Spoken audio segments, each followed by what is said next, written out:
What's up, everybody? It's Josh at Apex Overland here. Sorry we haven't had a video for everybody in a while. We've been super slammed here at the shop, which is a good thing. So busy, in fact, we purchased another 2-post lift.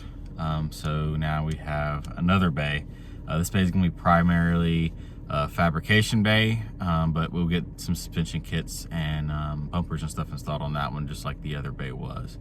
But like I said, super busy here. We haven't had any time to edit any videos and get videos out. We've got a few DIY and how-to videos and a few instructional videos for like our recovery points, like an actual install video. But this video is going to be of our Southern Xpeditions challenge that we did 2 weekends ago.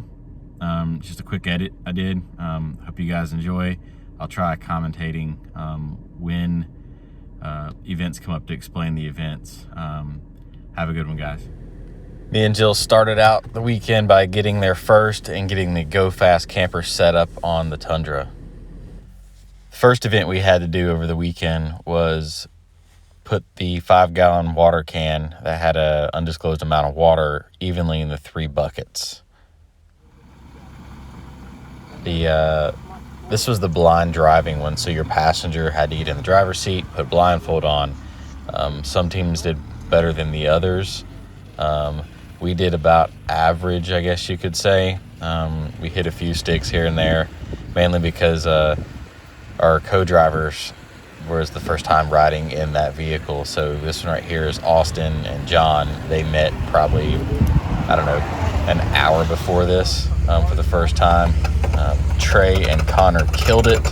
They did, I believe, the best in our team. The 80 has a super tight turn radius, would surprise you for how big it is.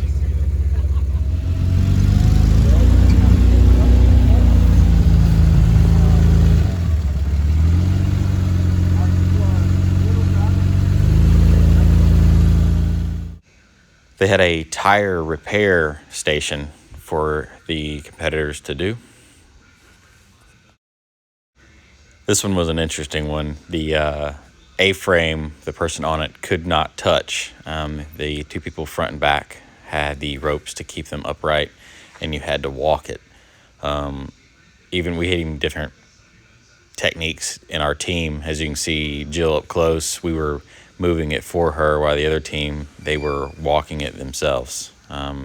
Very interesting. So this was the water balloon challenge. You had to shoot your water balloons with the slingshot at a pair of max tracks about 25 meters away. We decided to use one of our water balloons and shoot it at Team LFD. After a short break for lunch, we were done at the training center. We had to make our way into the Uwharrie National Forest and pick up a bunch of points in the forest with GPS. This was the front side of Daniel, one of the hardest trails at Uwharrie. I would think it's the hardest one right now. Our team did good. We got all of our points. I believe it was 13 or 14 of them. We ended up running the whole park in 3 days. I don't know how fast it was, but it was the fastest I've ran the entire park, every trail. All the trucks made it up the ledge. John took the, if you want to call it, the bypass to the right here, which is still not easy, but everybody has to go through the V-notch, which you'll see in a second. We didn't get any footage of Morgan's Jeep or Trey's 80 going up this V-notch right here, because they both flew up it. Me and John struggled a little bit. IFS life, I guess you could say. All right, straight up. Faster.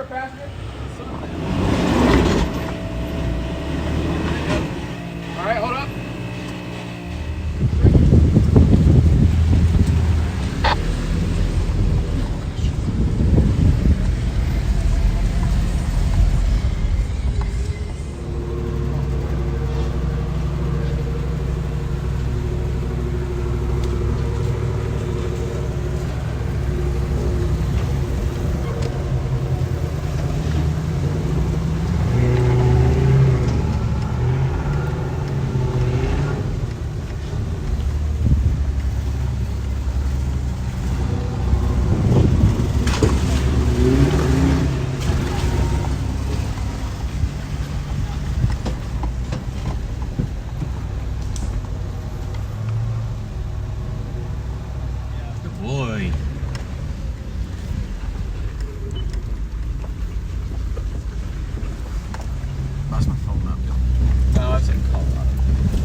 This is day 2. We headed into the Grand Overland District at Uwharrie, ran by OEX. This was a time trial challenge with 8 total stages. You had a cup of blue liquid on your hood. Lots of teams found a way around not spilling any liquid. As you can see, I had Gorilla Tape on mine. I think Trey poured his into a Gatorade bottle for the end of the day. Many teams found ways around the rules, which I think is half the competition. The stages were really tight. Trees left and right on the mirrors. Very interesting. Had a lot of fun. Definitely got the heart rate going. Morgan here in his Jeep set the fastest time on every stage out of all of the competition. He was absolutely sending that thing. It was awesome to watch.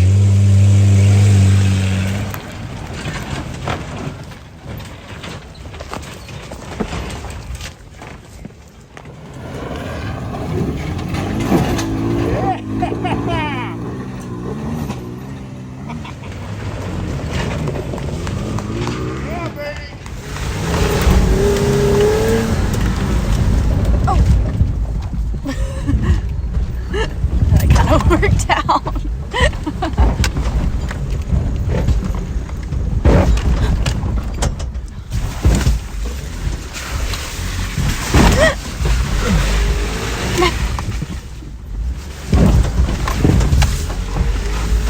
Drifto.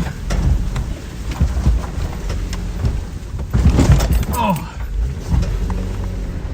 Luckily they're all hitting square. You say that.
Everything. Yes.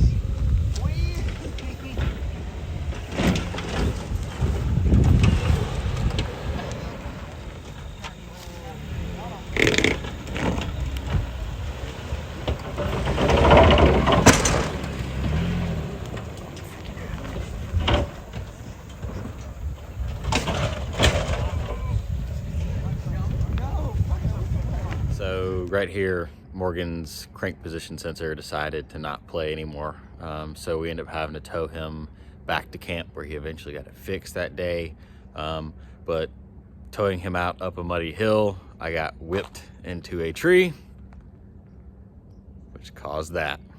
You'll see it small here in the next video, but it is a good one. First real big damage of the truck. I'm just gonna leave it.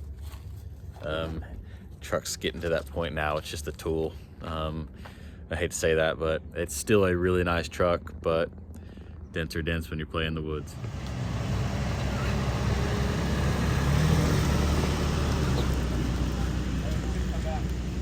We're gonna stake you up there until we come up with our recovery tank. Your bail's too good.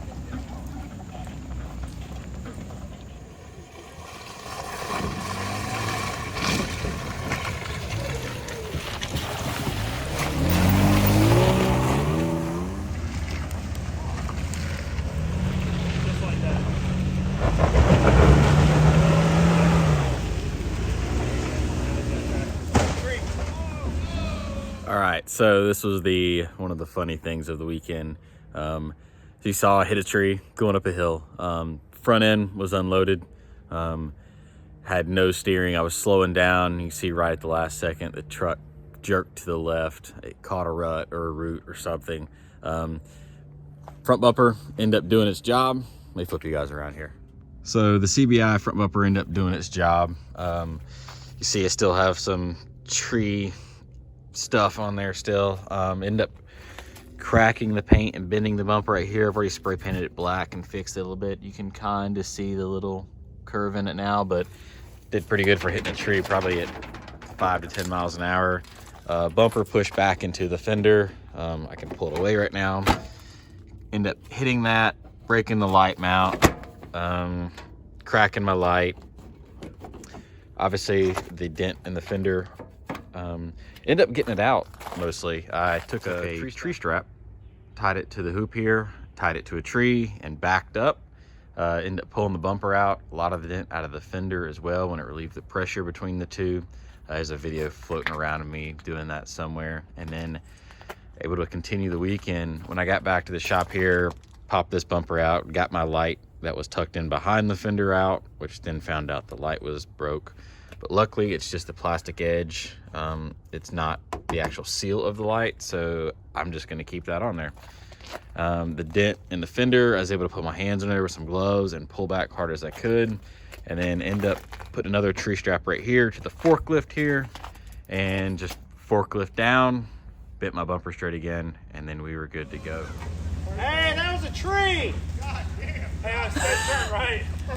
Not turn Stay left, not left into the tree. Oh my god, dude. We are going, we're having a full rebuild.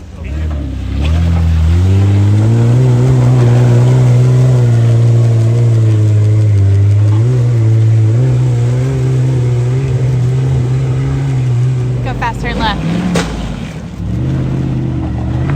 A V8.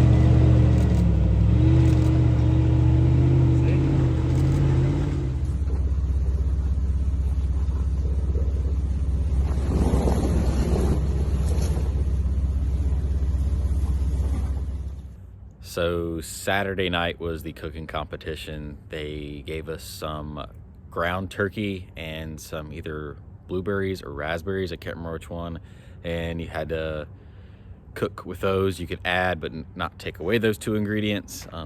John and Dave killed it. They made an awesome meal with it.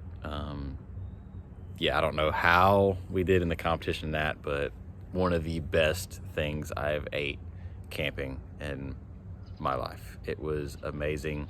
John and Dave, you guys are definitely invited for every camping trip we do from here on out, just because you can cook. Nah, but yeah, it was amazing. Take it with you. After you eat theirs, eat ours again as you're walking away. Oh, in your face. Look, I'm eating the tins before y'all. This was the high lift competition. You had to use high lift to winch your vehicle up a hill with no power the vehicle provided. We used 2 high lifts chained to each other. We ended up winning our heat. The other competitors after that started doing the 2 high lift method. If you've never done this, definitely look up OEX and get some training on it.